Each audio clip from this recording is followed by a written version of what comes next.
Hi hello എല്ലാവർക്കും നമസ്കാരം. നമ്മൾ ഇന്ന് ഉണ്ടാക്കാൻ പോകുന്നത് ബീട്രൂട്ട് പച്ചടിയാണ്. നമ്മുടെ സദ്യക്കൊക്കെ ഒഴിച്ചു കൂട്ടാൻ പറ്റാത്ത ഒരു തൊടുകറിയാണ് ഈ ബീട്രൂട്ട് പച്ചടി. ബീട്രൂട്ട് പച്ചടി ഉണ്ടാക്കി ഒരു കുപ്പിയിൽ നമുക്ക് സൂക്ഷിച്ചാൽ നമുക്ക് കുറേ ദിവസം നമുക്ക് ഉപയോഗിക്കാം. അതിൻ്റെ ടേസ്റ്റിലൊന്നും ഒരു വ്യത്യാസം ഉണ്ടാകത്തില്ല. കുറച്ചുകൂടി ടേസ്റ്റ് കൂടത്തേ ഉള്ളൂ ഇരിക്കും തോറും. ഇതിനായിട്ട് 2 ബീട്രൂട്ടാണ് എടുക്കുന്നത്. നമുക്ക് ഈ ബീട്രൂട്ട് ചെത്തി വൃത്തിയാക്കി കഴുകി ഒന്നെടുക്കാം.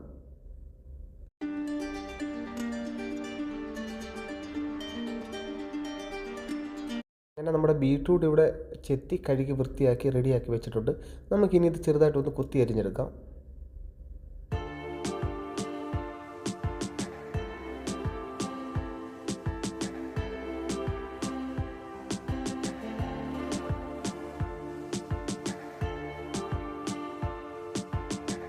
നമ്മുടെ ബീട്രൂട്ട് ഇവിടെ നമ്മൾ കുത്തി അരിഞ്ഞ് റെഡി ആയിട്ടുണ്ട്. നമുക്കിനിയും ബാക്കി ഇൻഗ്രീഡിയൻസ് എന്തൊക്കെ വേണമെന്ന് നോക്കാം. ഇതിനായി ഞാനിവിടെ എടുത്തേക്കുന്നത് 1.5 കപ്പ് നല്ല പുളിയുള്ള തൈരാണ്. കൂടാതെ അരമുറി തേങ്ങ, 3 പച്ചമുളക് കീറിയത്, 1.5 ഇഞ്ച് നീളം വരുന്ന ഇഞ്ചി ചെറുതായിട്ട് അരിഞ്ഞത്, 2 തണ്ട് കറിവേപ്പില. ഇതുകൂടാതെ 1.5 ടീസ്പൂൺ കടുക്, 1 ടീസ്പൂൺ പെരുംജീരകം. ഇനി നമുക്ക് നമ്മുടെ അരപ്പൊന്ന് റെഡിയാക്കി എടുക്കാം. ആയിട്ട് നമ്മൾ ചിരകി വെച്ചേക്കുന്ന തേങ്ങയിലോട്ട് പച്ചമുളകും കറിവേപ്പിലയും കടുകും പെരുംജീരകവും ഇഞ്ചി ഇട്ട് നമുക്ക് നന്നായിട്ടൊന്ന് മിക്സിയിൽ അരച്ചെടുക്കാം. നമ്മുടെ അരപ്പ് ഇവിടെ റെഡി ആയിട്ടുണ്ട്. നമുക്ക് ഗ്യാസിലോട്ട് ഒരു തവ വെച്ചിട്ട് നമ്മുടെ ബീട്രൂട്ട് നമുക്കൊന്ന് വേവിച്ചെടുക്കാം.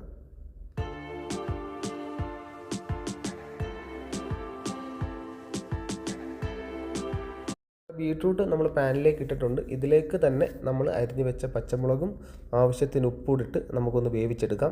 വേവിക്കുമ്പോൾ നമ്മൾ ആവശ്യത്തിന് വെള്ളം ഒഴിച്ച് മാത്രം വേവിച്ചാൽ മതി. ഒരല്പം വെള്ളം മതി. വെള്ളം ഓവറായി കഴിഞ്ഞാൽ അത് പറ്റിച്ചെടുക്കാൻ നമുക്ക് കുറേ ടൈം എടുക്കും. ഇതെല്ലാം ഒന്ന് ഇളക്കി കൊടുത്തതിന് ശേഷം നമുക്കിത് മൂടി വെച്ച് ലോ ഫ്ലെയിമിലിട്ട് ഒരു 5-10 മിനിറ്റോളം നമുക്കിതൊന്ന് വേവിച്ചെടുക്കാം.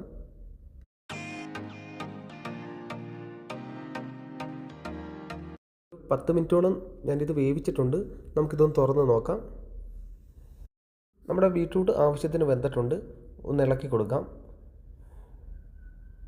ഇനി ഇതിലേക്ക് നമ്മൾ അരച്ച് വെച്ച അരപ്പില്ലേ, അതുകൂടെ നമുക്ക് ചേർത്ത് കൊടുക്കാം.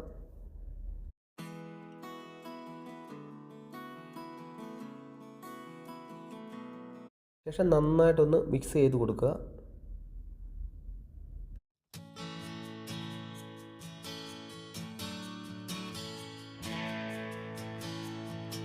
നമുക്കിതൊരു 5 മിനിറ്റോളം ഒന്ന് മൂടി വെച്ച് ഒന്നുകൂടെ ഒന്ന് വേവിക്കണം. കാരണം ആ തേങ്ങയുടെ അരപ്പിൻ്റെയൊക്കെ ആ ഒരു പച്ച ഒന്ന് മാറി കിട്ടാൻ വേണ്ടിയാണ്.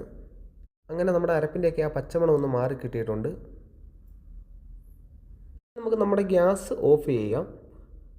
നമ്മൾ മാറ്റി വെച്ചിരിക്കുന്ന തൈരില്ലേ, ആ തൈര് നമുക്കിതിലേക്ക് ഒഴിച്ചു കൊടുക്കാം. നമ്മളിതിലേക്ക് തൈര് ചേർക്കുമ്പോൾ നമ്മൾ തീ കംപ്ലീറ്റ് ഓഫ് ചെയ്തതിന് ശേഷം മാത്രമേ തൈര് ചേർക്കാവൂ. നമുക്കിതൊന്ന് നന്നായിട്ടൊന്ന് മിക്സ് ചെയ്തെടുക്കാം. മിക്സ് ചെയ്ത് വരുമ്പോഴത്തേക്ക് നല്ലൊരു കളറൊക്കെ ആയിട്ടുണ്ട്.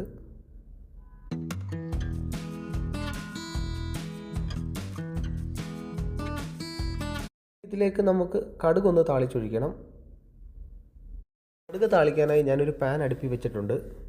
ഇതിലേക്ക് നമുക്ക് വെളിച്ചെണ്ണ ഒഴിച്ചു കൊടുക്കാം. വെളിച്ചെണ്ണ ഒന്ന് ചൂടായതിന് ശേഷം ഇതിലേക്ക് നമുക്ക് കടുക് ഇട്ട് കൊടുക്കാം. ഒന്ന് പൊട്ടിയതിന് ശേഷം ഇതിലേക്ക് നമുക്ക് അരിഞ്ഞു വെച്ച 3 കൊച്ചുള്ളി, ഒരു 4 വറ്റൽമുളക്, ഒരു തണ്ട് കറിവേപ്പില അതുകൂടി നമുക്ക് ഇതിലേക്ക് ഇട്ട് കൊടുത്തിട്ട് നന്നായിട്ടൊന്ന് മൂപ്പിച്ചെടുക്കാം.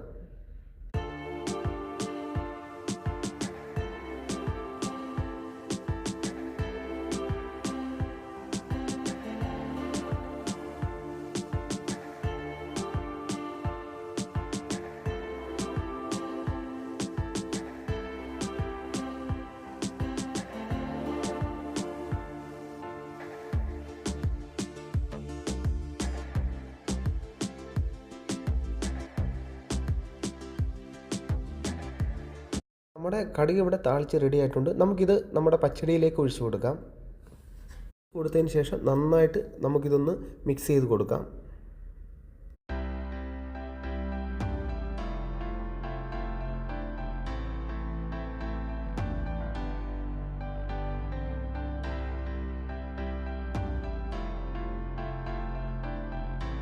അങ്ങനെ നമ്മുടെ ബീട്രൂട്ട് പച്ചടി ഇവിടെ റെഡി ആയിട്ടുണ്ട്. വീഡിയോ ഇഷ്ടമായെങ്കിൽ ചാനൽ ഒന്ന് സബ്സ്ക്രൈബ് ചെയ്യാനും ലൈക്ക് ചെയ്യാനും മറക്കല്ലേ. കൂടാതെ നിങ്ങളുടെ വിലയേറിയ അഭിപ്രായം കമൻ്റായിട്ടും രേഖപ്പെടുത്തണം. മറ്റൊരു വീഡിയോയുമായി ഇനിയും കാണാം. അതുവരേക്കും ബൈ ബൈ. താങ്ക്